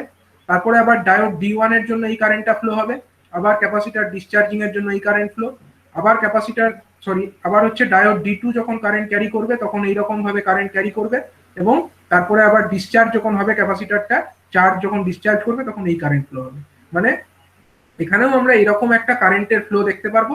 এবং কারেন্টের ফ্লো যেটা আমরা পাবো, কারেন্টের ফ্লোটাকে যদি আমরা ভোল্টেজে কনভার্ট করতে চাই, তার মানে কি করতে হবে, এই যে আইএল যেটা আমরা লোড রেজিস্টারের মধ্যে কারেন্ট হিসাবে পাচ্ছি আইএল, সেটাকে যদি আমরা আরএল দিয়ে গুণ করে দিই তাহলে আমরা ভোল্টেজ পেয়ে যাব। এই যে আইএল পেলাম, আইএল যেটা আমরা পেলাম এটাকে যদি আমরা আরএল দিয়ে গুণ করে দিই, আইএল ইন্টু আরএল মানেই হচ্ছে আমাদের ভিএল, তাহলে এই আইএল ইন্টু আরএল মানে আমাদের ভোল্টেজের ওয়েভফর্মটা এরকম এরকম এরকম এরকম এরকম গিয়ে আবার নামবে, আবার এরকম উঠে আবার এরকম নামবে, এরকম একটা ওয়েভফর্ম আমরা পাবো। তো এটা কার ক্ষেত্রে পেলাম, এটা হচ্ছে ফুল wave rectifier with capacitor filter. ঠিক আছে, আগেরটা কি রকম ছিল, আগেরটা ছিল আমার মাঝের সাইকেলটা কিন্তু সেখানে ছিল না, এটা হচ্ছে half wave rectifier with capacitor filter. ওই ক্যাপাসিটর ফিল্টার ব্যবহার করে আমরা কি রকম পদ্ধতিতে একটা রেকটিফাইড আউটপুট ভোল্টেজ পেতে পারি সেটা আমরা এখানে এক্সপ্লেন করলাম। হাফ ওয়েভের ক্ষেত্রেও এক্সপ্লেন করলাম এবং ফুল ওয়েভের ক্ষেত্রেও আমরা এক্সপ্লেন করলাম।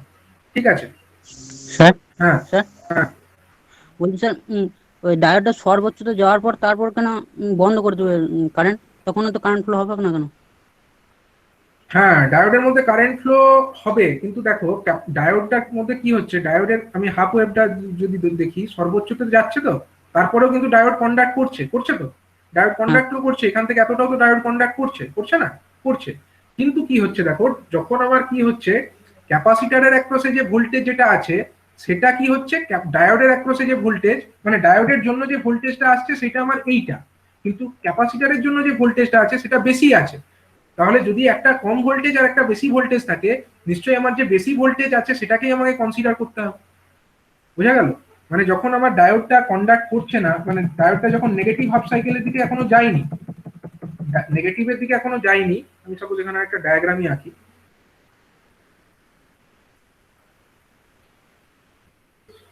ধরো ডায়োডটা এরকম ক্যারি তাহলে করেছে একটা হাফ। নেগেটিভের আগে থেকে যে ক্যাপাসিটরটা ডিসচার্জ করতে শুরু করে দেবে। হ্যাঁ, নেগেটিভের আগে থেকে ডিসচার্জ করতে শুরু করবে ওটা। দেখো এইটা হচ্ছে আমার সর্বোচ্চ ভ্যালু, ঠিক আছে? তারপরে এটা হাফ সাইকেল বন্ধ থাকলো, আবার একটা হাফ সাইকেল ধরো এরকম হলো, ঠিক আছে? এটা হলো আমার ডায়োডের অ্যাক্রসের ভোল্টেজ। তাহলে এই সময়ে এই যে আমার এটা ম্যাক্সিমাম ভোল্টেজ ভিএম, ঠিক আছে? এবার দেখো এইখান থেকে এই সময় পর্যন্ত আমার কি হলো, ক্যাপাসিটারটা চার্জ হলো, ঠিক আছে? আমি ক্যাপাসিটার ভোল্টেজটাকে লাল কালিতে আঁকছি। তাহলে এই সময় পর্যন্ত ক্যাপাসিটারটা চার্জ হলো। এবার এই সময় কি হচ্ছে, ক্যাপাসিটারের ভোল্টেজ বেশি হচ্ছে, মানে এই সময়গুলোতে আমার কি হচ্ছে, ক্যাপাসিটারের ভোল্টেজটা বেশি, মানে এখান থেকে এইটুকু যে সময়, এই সময়ের মধ্যে কি হচ্ছে, ক্যাপাসিটারের ভোল্টেজ বেশি, অথচ আমার যে ডায়োডের জন্য যে ভোল্টেজটা পাচ্ছি সেটা কম। তো সেই পরিস্থিতিতে কিন্তু আমার যে ভোল্টেজটা বেশি আছে সেটাকেই আমাকে ধরতে হবে। মানে যখন ডায়োডটা ফরওয়ার্ড কন্ডাকশন হয়ে ম্যাক্সিমাম ভোল্টেজে চার্জ করে দিল, তখনই দায়িত্বটা ক্যাপাসিটারের উপরে পড়ে গেল, ঠিক আছে? ক্যাপাসিটারটা এবার দায়িত্ব নিয়ে নিল। কতক্ষণ পর্যন্ত সেই দায়িত্ব রাখবে, ক্যাপাসিটারটা দায়িত্ব রাখবে কতক্ষণ পর্যন্ত দেখে নাও। ক্যাপাসিটারটা হচ্ছে পরবর্তী, মানে যখন ক্যাপাসিটারটা দায়িত্ব নিয়ে ভোল্টেজটাকে কম করছে কম করছে কম করছে, কমতে কমতে যখনই আবার কি হচ্ছে, ক্যাপাসিটারের ভোল্টেজটা আবার ডায়োডের ভোল্টেজের থেকে কমে যাচ্ছে, মানে ধরো এই সময়ে কি হচ্ছে, আবার ডায়োডের জন্য যে ভোল্টেজ সেটা ক্যাপাসিটারের থেকে বেশি হয়ে যাচ্ছে। যখনই সেটা যে ভোল্টেজটা বেশি হচ্ছে সেটাকেই আমরা ধরছি। তার মানে এই সময় থেকে এইটুকু সময় আবার হচ্ছে ডায়োডের জন্য ভোল্টেজটা আমরা পাবো, ঠিক আছে? আবার যেই ম্যাক্সিমাম ভোল্টেজে চার্জ হয়ে গেল, আবার ডায়োড কমতে শুরু করে গেল, ডায়োড যেই কমতে শুরু করলো আবার ক্যাপাসিটার দায়িত্ব পেয়ে গেল, আবার ক্যাপাসিটারের জন্য ভোল্টেজটা কমতে কমতে কমতে কমতে থাকবে। আবার যখন পরবর্তী হাফ সাইকেল আসবে, তখন আবার যখন এই ডায়োডের পজিটিভ ভোল্টেজটা ক্যাপাসিটারের ভোল্টেজ থেকে বেশি হবে, তখন আবার ডায়োড কিছুক্ষণ কন্ডাক্ট করবে। মানে ডায়োডের জন্য যে ভোল্টেজ সেটাকে আমরা কোথা থেকে কোথায় পাচ্ছি, এইখান থেকে শুরু করে এইটুকু, এইটুকু যে সময়, এইখান থেকে শুরু করে এইটুকু সময় আমরা কেবলমাত্র ডায়োডের জন্য ভোল্টেজ পাচ্ছি। আবার এইখানেও তাই, আমরা যদি এদিক থেকে এইখান থেকে এইটুকু সময় দেখি, এইখান থেকে যে এইটুকু সময় আমরা কেবলমাত্র ডায়োডের জন্য ভোল্টেজটা পাচ্ছি। বাকি যে সময়, সেই সময় কিন্তু আমরা ক্যাপাসিটারের অ্যাক্রসে যে চার্জ স্টোর হয়েছিল তার জন্যই ভোল্টেজটা দেখতে পাচ্ছি, ঠিক আছে? তো এই ঘটনাটা, হ্যাঁ, যে মানে চার্জিং এর সময় যে টাইমটা পাচ্ছি সেই টাইমের মধ্যে ক্যাপাসিটরটা ম্যাক্সিমাম ভ্যালু পর্যন্ত চার্জটা স্টোর করতে পারবে। হ্যাঁ, এইটুকু সময়ের মধ্যে ক্যাপাসিটরটা ক্যাপাসিটরের চার্জিং হতে ওটা মানে যেহেতু ক্যাপাসিটরটা কি অলরেডি তো পুরোপুরি জিরো হয়ে নেই, তাই না? পুরোপুরি তো জিরো হয়ে নেই, কিছুটা তো চার্জ ওর মধ্যে এখনো আছে না। তার জন্য এইটুকু সময়ই যথেষ্ট ক্যাপাসিটরের চার্জিং হওয়ার জন্য, ঠিক আছে? ম্যাক্সিমাম ভোল্টেজে চার্জ করার জন্য ওইটুকু সময় যথেষ্ট। আচ্ছা, ক্যাপাসিটরটা পুড়ে যাবে না কোনো কারণে? ক্যাপাসিটার পুড়বে কেন? ক্যাপাসিটারে পুড়বার কারণ কি? যদি এর মধ্যে ওভার কারেন্ট ফ্লো হয়, অতিরিক্ত কারেন্ট ফ্লো হয়, তবে তো পুড়বে। এবার সেই অতিরিক্ত কারেন্ট ফ্লো করতে তো দেওয়া যাবে না, ঠিক আছে? অতিরিক্ত কারেন্ট ফ্লো করলে দুটো অসুবিধা আছে।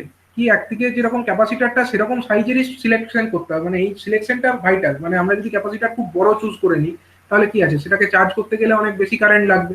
আর বেশি কারেন্ট যেটা লাগবে সেটা আবার এই ডায়োড গুলোর মধ্যে দিয়েই তো ফ্লো করবে, তখন ডায়োড গুলো পুড়ে যেতে পারে।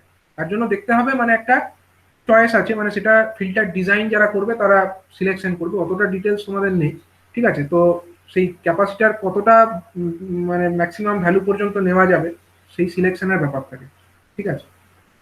আর হ্যালো স্যার, হ্যাঁ, আর লোড কারেন্টটা যদি স্যার হাতিয়ে মানে সরিয়ে দেওয়া হয় তাহলে তো ম্যাক্সিমাম কারেন্টটা যেটা ডায়োডের মধ্যে দিয়ে আসছে সেটা তো ক্যাপাসিটরের মধ্যে দিয়ে পাস করে যাবে। ধরো ডায়োডটা কি কি হবে, মানে এই যে, সরি সরি, মানে এই যে তোমার লোড রেজিস্ট্যান্স, এটাকে তোমরা বলছো ওপেন করে দেবে, লোড রেজিস্ট্যান্সটাকে ওপেন করে দেবে বলছো না, কি বলছো? হ্যাঁ স্যার, এটাই বলছি যদি ওপেন করে ওপেন, দিই তাহলে। হ্যাঁ, লোড রেজিস্ট্যান্সের মধ্যে ওপেন করে দিলে ক্যাপাসিটরটার অ্যাক্রসে ভোল্টেজ হবে, মানে লোড রেজিস্ট্যান্সটাকে ওপেন করে দিলে কি হবে, ক্যাপাসিটর অ্যাক্রসে ভোল্টেজটা বাড়তে থাকবে। ক্যাপাসিটরটা ম্যাক্সিমাম যতটা ভোল্টেজে চার্জ হওয়ার কথা ছিল সেই ততটা ভোল্টেজে চার্জ হবে, কিন্তু ডায়োডের মধ্যে তখন কি হবে, ক্যাপাসিটরের মধ্যে কারেন্ট এক্সেসিভ ফ্লো করবে, কিন্তু তাতে মানে কারেন্ট অতিরিক্ত ফ্লো করলেও ক্যাপাসিটরের যে ম্যাক্সিমাম লিমিটিং ভ্যালু আছে বা ম্যাক্সিমাম যতটা কারেন্ট সে ক্যারি করতে পারে তার মধ্যে যদি থাকে কোনো অসুবিধা নেই। এমন তো নয় যে ক্যাপাসিটারটাকে একটা মানে খুব কম কারেন্ট দিলে সেই ক্যাপাসিটার ড্যামেজ হবে। একটা নির্দিষ্ট লিমিটিং ভ্যালু তো এর মধ্যে থাকে, সেই লিমিটের মধ্যে নিশ্চয়ই রাখা হবে। যখন যারা ফিল্টার ডিজাইন করবে তারা নিশ্চয়ই দেখবে যে এখানে কত ম্যাক্সিমাম লোড রেজিস্ট্যান্স লাগানো হবে, এবং এই কন্ডিশনগুলোকে তো ভাবতে হবে, যদি শর্ট সার্কিট হয়ে যায় তখন কি হবে, যদি এটাকে আমরা ওপেন সার্কিট করি তখন ক্যাপাসিটারের মধ্যে কত কারেন্ট ম্যাক্সিমাম ফ্লো হবে, এবং সেই সমস্ত কনসিডারেশন গুলোকে মাথায় রেখেই ক্যাপাসিটারের ভ্যালুটাকে চুজ করা হবে। ঠিক আছে, মানে একটা নির্দিষ্ট রেকটিফায়ার সার্কিটে আমরা কতটা ভ্যালুর ক্যাপাসিটার লাগাবো সেই সিলেকশন গুলো, এই ভাইটাল মানে যে ক্রিটিক্যাল কন্ডিশন, সেগুলোকে মাথায় রেখেই করতে হবে। বলো। স্যার বুঝতে পেরেছি এবার। আচ্ছা আচ্ছা, ঠিক আছে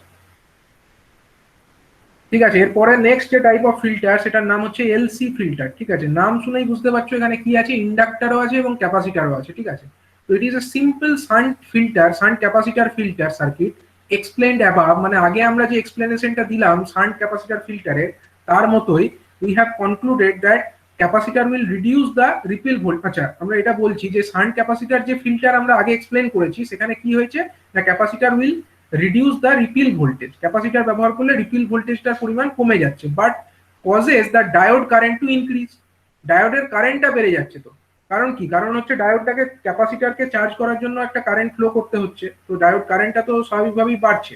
তো this large current may damage the diode, ডায়োডটাকে ড্যামেজ করতে পারে অতিরিক্ত কারেন্টের জন্য, and it will further cause heating problem. Heating problem মানে যত বেশি কারেন্ট ফ্লো হবে আই স্কোয়ার আর তত বেশি উৎপন্ন হবে, আই স্কোয়ার আর লস তত বেশি হবে এবং তত বেশি হিট জেনারেটেড হবে, সেটা একটা প্রবলেম। এবং and it May decrease the efficiency of the filter, এর জন্য কি হতে পারে, এফিসিয়েন্সিটা কমে যেতে পারে, হিট বেশি জেনারেট হলে বেশি লস হবে, তো সেটার জন্য এফিসিয়েন্সি কমে যেতে পারে। তো on the other hand a simple series inductor it reduces, simple series inductor যেটা আমরা আগের দিন করেছিলাম, সেটা ব্যবহার করলে কি হচ্ছে, এটা ব্যবহার করলে ইট reduces both the peak and the effective values of the output current, মানে ইন্ডাকটিভ ফিল্টার ব্যবহার করলে আবার কারেন্টের মানটা কমে যাচ্ছিল এবং তার জন্য কারেন্টও কম ছিল, আউটপুট ভোল্টেজও কম ছিল। তাহলে কি দুটোর ক্ষেত্রেই কিছুটা আমার ডিসঅ্যাডভান্টেজ আছে। এর ক্ষেত্রে অতিরিক্ত কারেন্টের জন্য ডায়োড ড্যামেজ হতে পারে, আবার এই ইন্ডাক্টর যে ফিল্টার ছিল তার জন্য আবার ভোল্টেজের পরিমাণটা কমে গিয়ে আমার আউটপুট ভোল্টেজটাই কমে যেতে পারে। তাহলে then if we combine both the filter, আমরা যদি এল আর সি যেটা আছে ইন্ডাক্টর ফিল্টার আর শান্ট ক্যাপাসিটার ফিল্টার, দুটোকে যদি কম্বাইন করে দিই, তাহলে কি হবে, একটা নতুন ফিল্টার সার্কিট চলে আসবে, এবং সেই যে ফিল্টার সার্কিট তাকে নাম দেওয়া হচ্ছে এলসি ফিল্টার। ঠিক আছে, and it will have a good efficiency, এর এফিসিয়েন্সি বেশি হবে, and it will have a restricted diode current, এটা ডায়োড কারেন্ট অতিরিক্ত বেশি হবে না, রেস্ট্রিক্টেড থাকবে, and enough ripple removal factor, মানে রিপল যেটা ভোল্টেজ যেটা আমরা কমাতে চাই সেটাও যথেষ্ট পরিমাণে কমানো সম্ভব। ঠিক আছে, তো voltage stabilising action of the shunt capacitor and current smoothing action of the series inductor filter can be combined, মানে দুটোর যে ভালো গুণগুলো আছে, মানে ওটা কি করে, শান্ট ক্যাপাসিটার ফিল্টার ভোল্টেজটাকে ঠিকঠাক রাখে, আর শান্ট ক্যাপাসিটার ফিল্টার এটা করলো, আর যে সিরিজ ইন্ডাক্টর ফিল্টার সে কি করে, কারেন্টটাকে স্মুথ করে, মানে কারেন্টের মধ্যে যে রিপিলটা ছিল সেটাকে অনেকটাই কমিয়ে দেয়। দুটোর যে ভালো গুণ সেগুলোকে নিয়ে একটা ফিল্টার সার্কিট ডিজাইন করা হয়েছে যার নাম দেওয়া হয়েছে এলসি ফিল্টার। ঠিক আছে, এলসি ফিল্টার, তার মধ্যে এটাকে একটা বলা হচ্ছে চোক ইনপুট এল সেকশন ফিল্টার। ঠিক আছে, এলসি ফিল্টারের মধ্যে এটা হচ্ছে একটা ক্যাটাগরি, এটার নাম দেওয়া হচ্ছে চোক ইনপুট। দেখো, চোক ইনপুট, চোক মানে ইন্ডাক্টর, ঠিক আছে, আর কিছু নয়, চোক মানে হচ্ছে ইন্ডাক্টর, চোক ইনপুট মানে ইনপুটে আমরা ইন্ডাক্টর লাগিয়েছি, অ্যান্ড এল সেকশন, এটা একটা উল্টানো এল এর মতো দেখতে হচ্ছে না সার্কিটটা, মানে একটা এল সি, এল আর সি হচ্ছে কিরকম লাগানো আছে, একটা এল আর সি এরকম একটা উল্টানো এল এর মতো লাগানো আছে, তার জন্য এটাকে এল সেকশন ফিল্টারও বলা হয়। তো an inductor filter increases the ripple factor with increase in the load current, ঠিক আছে, মানে যত লোড কারেন্ট, সরি এটা লোড রেজিস্ট্যান্স হবে, অ্যাকচুয়ালি এটা ভুল লেখা হয়েছে, এটা লোড রেজিস্ট্যান্স আরএল, মানে লোড রেজিস্ট্যান্স আরএল, এটার সাথে সাথে রিপিল ফ্যাক্টরটা ভ্যারি করে। And a capacitor filter has an inversely proportional ripple factor with respect to load resistance. Capacitor ফিল্টারের ক্ষেত্রে কি হয়, তার যে রিপিল ফ্যাক্টর সেটা হচ্ছে আবার ইনভার্সলি ভ্যারি করে লোড রেজিস্ট্যান্সের সঙ্গে। তার মানে কি, এটাই কিন্তু দুটোই আমরা economically both inductor filter and capacitor filter are not suitable for high end purpose, মানে শুধুমাত্র আমরা যদি সিরিজ ইন্ডাক্টর ফিল্টার ব্যবহার করি, আবার যদি আমরা শুধুমাত্র ক্যাপাসিটার ইনপুট ফিল্টার ব্যবহার করি, দুটোই কিন্তু হাই এফিসিয়েন্সি আমাদের যেখানে লাগবে সেখানে সুইটেবল নয়। তার জন্য হাই এফিসিয়েন্সির জায়গাতে আমাদেরকে এলসি ফিল্টারই ইউজ করতে হবে, যেটা আগেই আমি এক্সপ্লেন করেছি। তো দেখো, LC inductor filter or L section filter, it consists of an inductor L connected in series with half wave or full wave rectifier. মানে এই যে ফুল ওয়েভ অথবা হাফ ওয়েভ রেকটিফায়ার যেটা আছে, সেখান থেকে যে আউটপুট বেরিয়ে এলো তার সঙ্গে আমরা এই এলসি ফিল্টারটাকে লাগিয়েছি। ঠিক আছে, সেখানে কি হচ্ছে দেখো, the capacitor C is connected across load. Capacitor যেটা আছে তার মধ্যে সি যেটা আছে সেটাকে আমরা কোথায় লাগিয়েছি, লোড রেজিস্ট্যান্স যে আরএল তার সঙ্গে প্যারালালে কানেক্ট করেছি বা শান্টে কানেক্ট করেছি। ঠিক আছে, এবার দেখো, this arrangement is also called as choke input filter or L section filter because its shape resembles the inverted L shape. মানে যেহেতু একটা উল্টানো এল আকৃতির মতো দেখতে হচ্ছে, ফিল্টারের অংশ কোনটুকু, ফিল্টারের অংশ যদি আমরা এখানে দেখাই, ফিল্টারের অংশ হচ্ছে এই যে চোখ দেখানো হচ্ছে, চোখ, আর তার সঙ্গে হচ্ছে আমার এখানে আছে ক্যাপাসিটার। ঠিক আছে, এটাই তো আমার ফিল্টারের পার্ট। তো এটা দেখতে কিরকম লাগছে, একটা উল্টানো এল এর মতো লাগছে, উল্টানো এল এর মতো লাগছে বলে এটাকে এল সেকশন ফিল্টার বলা হয়। ঠিক আছে, এবার দেখো, several L section filters will be arranged to obtain a smooth filtered output. মানে আমরা যখন একটা বড় সার্কিটে, প্র্যাকটিক্যাল সার্কিটে ইউজ করব, তখন এই একটা মাত্র এল আর একটা মাত্র সি এরকম রাখবো না, বরং অনেকগুলো এল সি পরপর যোগ করে করে একটা আমরা টোটাল সার্কিট বানাবো, এবং সেই টোটাল সার্কিট থেকে আমরা যে আউটপুট ফাইনালি পাবো সেই আউটপুটটা কিন্তু অনেক বেশি স্মুথ আউটপুট হবে। মানে ব্যাপারটা কিরকম হয় আমি বলি, মানে একটা এলসি ফিল্টার এরকম হলো, ধরো ডিসি আউটপুট বেরিয়ে এলো রেকটিফায়ার থেকে, সেখানে আমরা একটা এরকম এলসি লাগালাম। ঠিক আছে, দিয়ে আমরা একটা স্মুথ আউটপুট পেলাম, যেটা পেলাম সেটাকে ফার্দার স্মুথ করার জন্য আবার একটা এল লাগালাম, আবার একটা সি লাগালাম। ঠিক আছে, আবার আমরা আরেকটা এল লাগালাম, আর একটা সি লাগালাম। মানে এরকম করে করে আমাদের যত স্মুথ দরকার ততগুলো সেকশন আমরা ইচ্ছা মতো সেগুলোকে ডিজাইন অনুযায়ী লাগাতে পারি, এবং ফাইনালি হয়তো আমরা এখানে একটা লোড রেজিস্টারকে কানেক্ট করলাম। মানে আমরা যে একটা একমাত্র এলসি ফিল্টার আমরা ইউজ করবো তা নয়, অনেকগুলো সেকশনকে আমরা এরকম কম্বাইন করে একটা ফিল্টার হিসাবে সেটাকে ইউজ করতে পারি। ঠিক আছে, এবার দেখো এখানে কি বলা হচ্ছে, as shown in the circuit diagram above, মানে উপরের সার্কিট ডায়াগ্রাম অনুযায়ী a inductor L allows the DC to pass but restricts the flow of the AC components. Inductor কি করে, ইন্ডাক্টর ডিসি কে সহজে পাস করিয়ে দেয় কিন্তু এসি কে ব্লক করে দেয়, অল্টারনেটিং কারেন্টকে ব্লক করে দেয়। As DC resistance is very small and AC impedance is large. ইন্ডাক্টরের ক্ষেত্রে কি হয়, এর যে ডিসি রেজিস্ট্যান্স সেটা খুব স্মল, ডিসি কে বাধা দিতে পারে না, কিন্তু ইন্ডাক্টর কি করে, এসির প্রতি যথেষ্ট ইম্পিডেন্স মানে বাধা কিন্তু প্রোভাইড করে। And after the signal passes through the choke, মানে চোখ থেকে যেটা পাস করে গেল সেখানে কি থাকবে তাহলে, যেটা এখানে চলে আসবে চোখ থেকে পার করে যেটা আসবে তার মধ্যে অলরেডি কিন্তু অনেকটা এসি কমে গেছে, এসি কম্পোনেন্টটা অনেকটাই কমে গেছে, অনেকটাই বেশি ডিসি আছে, এসিটা অলরেডি অনেকটা কমে গেছে। ঠিক আছে, এবার কি হচ্ছে, তারপরেও তো কিছুটা এসি তো চলে আসবেই, যতই বাধা দিই কিছু পরিমাণ এসি তো তাও চলে আসবে। And if there is any fluctuation remaining in the current, এই যে fluctuation আছে মানেই হচ্ছে এসি এখনো আছে, it will be fully bypassed before it reaches the load by the shunt capacitor because the value of the capacitive reactance is much smaller than that of RL। ঠিক আছে, এই যে আমার এখানে যে কারেন্টটা এলো তার মধ্যে যদি আমি ধরে নিই ডিসি আছে এবং তার মধ্যে কিছু পরিমাণ এসিও আছে, কিন্তু তার মধ্যেও কি হবে যে ডিসি কম্পোনেন্ট সেটাই হচ্ছে আমার এই লোডের মধ্যে দিয়ে ফ্লো করবে, আর এসি কম্পোনেন্ট যেটা আছে সেটা কি করবে, ক্যাপাসিটারের মধ্যে ফ্লো করবে। এর কারণ কি, আমরা জানি এটা ক্যাপাসিটার কি করে, ক্যাপাসিটার কিন্তু উল্টোটা, ইন্ডাক্টরের উল্টোটা। ঠিক আছে, ক্যাপাসিটার হচ্ছে সবসময় আমার ডিসি কে কি করে, ব্লক করে, কিন্তু এসি কিন্তু খুব সহজেই ক্যাপাসিটারের মধ্যে পাস করে যেতে পারে। এর কারণ কি, এর কারণ হচ্ছে আমরা যদি একটা ক্যাপাসিটারের ইম্পিডেন্সের রিঅ্যাক্টেন্স বা ইম্পিডেন্স যাই বলি না কেন, এক্সসি বলি, সেটার ফর্মুলা কি ছিল, আমি আগের বার ইটিতে পড়িয়েছিলাম। এক্সসির ফর্মুলা কি ছিল, 2 পাই 1/2 পাই ওমেগা সি অথবা 1/2 পাই এফসি, তাই তো। এবার এই ইম্পিডেন্স যত বেশি হবে এই রিঅ্যাক্টেন্স তত বেশি হবে, তার মানে যত আমার এই রিঅ্যাক্টেন্স যত বেশি হবে ততই তার ইম্পিডেন্সও বেশি হবে, তাই না। ইম্পিডেন্স মানে যতটা পরিমাণ বাধা দিতে পারবে। এবার ডিসির ক্ষেত্রে কি হয়, ডিসির ক্ষেত্রে ফ্রিকোয়েন্সির ভ্যালু কত, ডিসির ক্ষেত্রে ফ্রিকোয়েন্সির ভ্যালু হলো 0। ঠিক আছে, তার মানে এই নিচের পার্টটা হচ্ছে 0। 1/0 মানে কত হয়? 1/0 মানে এর ভ্যালু হচ্ছে ইনফিনিটি হয়, তাই না? 1/0 মানে ইনফিনিটি, তার মানে ডিসির ক্ষেত্রে এর যে রিঅ্যাকটেন্স সেটা হচ্ছে কত? ইনফিনিটি। কিন্তু এসির ক্ষেত্রে তো আর f ইকুয়াল টু 0 নয়, f equal to suppose 50 hertz or something, কোনো একটা সার্টেন ভ্যালু থাকবে। ঠিক আছে, তাই যদি হয় তখন কিন্তু এক্সির ভ্যালুটা এসির ক্ষেত্রে অনেকটাই ডাউন, অনেক কম থাকবে। কিন্তু ডিসির ক্ষেত্রে এক্সির ভ্যালু অনেক হাই।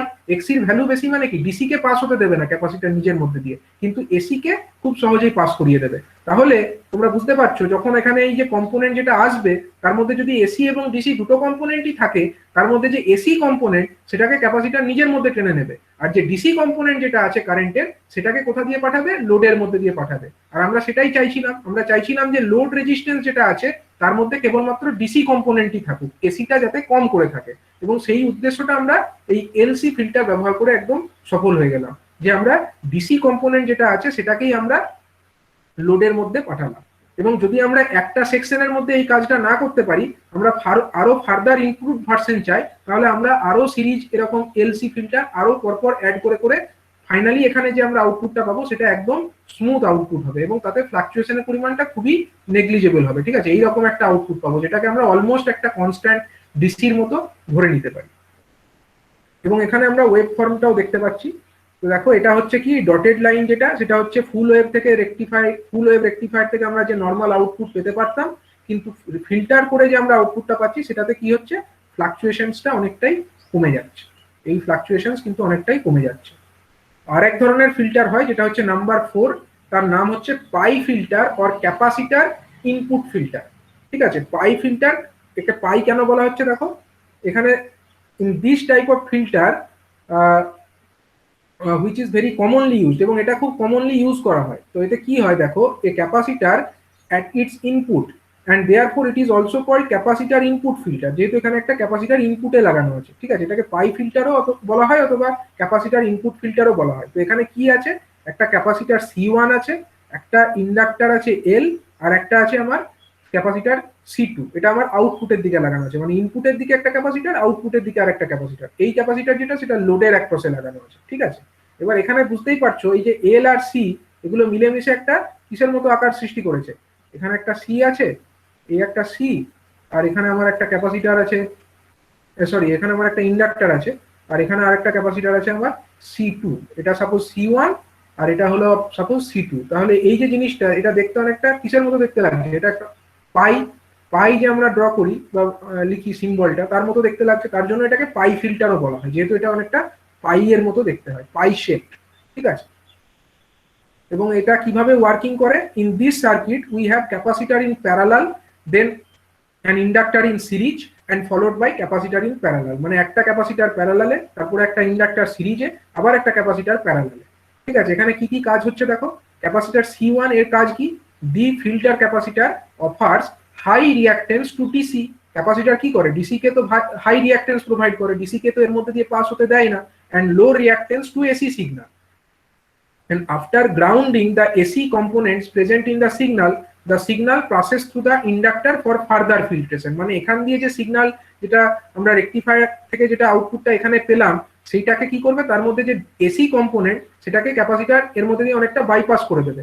তাহলে যদি ক্যাপাসিটারের মধ্যে এসি কম্পোনেন্ট কমে যায়, তাহলে এইখানে যেটা আসবে ইন্ডাক্টরের মধ্যে যেটা ঢুকবে সেটার মধ্যে অলরেডি এসি অনেকটা কমে গেছে, এবং অনেকটাই এসি কমে গেছে, অনেকটাই ডিসির পরিমাণ বেশি আছে। আবার এই ইন্ডাক্টর একই কাজ করবে, এ আবার কি করবে না, এসি কম্পোনেন্ট যেটা আছে সেটাকে আবার বাধা দেবে, মানে এর মধ্যে দিয়ে পাস হতে দেবে না, কেবলমাত্র ডিসিটাকে পাস হতে দেবে। তার মানে এই আউটপুটে যেটা আসবে সেখানে ডিসি অনেক আরো বেশি হয়ে যাবে, এসিটা আরো কমে গেল।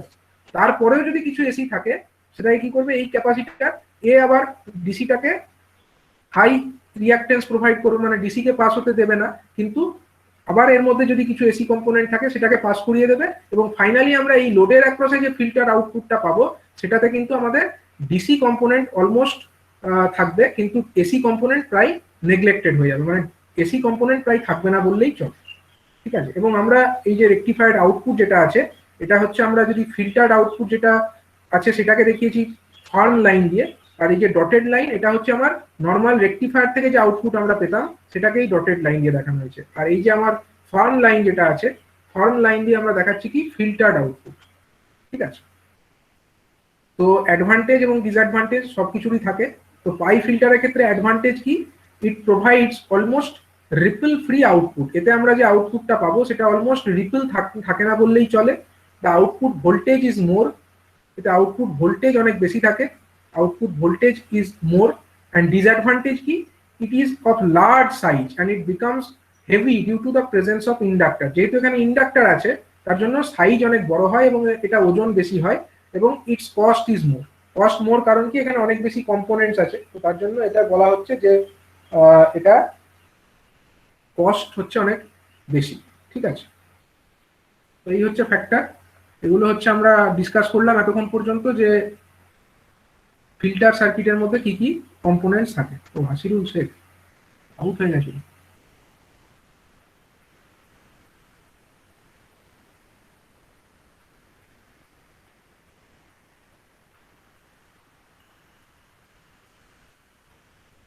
তো এই পর্যন্ত আমরা ফিল্টার সার্কিট কমপ্লিট করলাম এবং এর মাধ্যমে আমাদের যে চ্যাপ্টার 2 বা ইউনিট 2, সেই ইউনিট 2টা কমপ্লিট হলো। ঠিক আছে, তো কারো কিছু ডাউট থাকলে বলতে পারো এই রিলেটেড, ফিল্টার সার্কিট রিলেটেড কারো কোনো ডাউট আছে? 4 রকমের ফিল্টারের অপারেশন এখানে আমরা এক্সপ্লেন করেছি। ঠিক আছে, series inductor, shunt capacitor, LC filter আর পাই ফিল্টার, 4 রকম ফিল্টার আমরা ইউজ করি। হ্যালো স্যার, হুম, স্যার এই যে আরএল বা আরসি সার্কিট গুলো ইউজ করছে, এতে তো পাওয়ার লসও হবে অনেক। হ্যাঁ পাওয়ার লস তো হবে একটু, কিন্তু সেটাকে তো আমাকে মেনে নিতে হবে না, কারণ আমরা স্মুথ আউটপুট যখন চাইছি কিছুটা লস তো হবে, এটা তো নেগলেক্ট করার কোনো জায়গা নেই। তো মানে এখন কি হয়, মানে আমরা যেহেতু স্মুথ আউটপুট পাওয়ার জন্য আরো ইমপ্রুভ টেকনোলজি এসে গেছে আমাদের কাছে। ঠিক আছে, আরো অনেক ইমপ্রুভ টেকনোলজি এসেছে, যেগুলো ভোল্টেজ রেগুলেটর বা বিভিন্ন আইসি ইন্টিগ্রেটেড সার্কিটের মাধ্যমে আমরা একটা ডিসি ফিক্সড আউটপুট পেতে পারি। ঠিক আছে, সেগুলোই এখন মেনলি ইউজ করা হয়। যেগুলো যখন এই ইলেকট্রনিক আইসি গুলো আবিষ্কৃত হয়নি তখন এই টেকনিকগুলো মেনলি ইউজ হতো, এখন এগুলোর ব্যবহারও কমে গেছে। এইগুলোর জন্যই কমেছে, যেহেতু সাইজে বড় হয়, পাওয়ার লস হয়, এবং কস্ট বেশি হয়। এই সমস্ত কারণের জন্য এগুলোর ব্যবহার কিন্তু পরবর্তী ক্ষেত্রে অনেক কমে গেছে।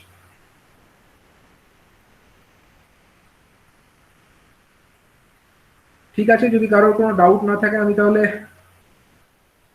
এটা রেকর্ডিং স্টপ করছি এখন।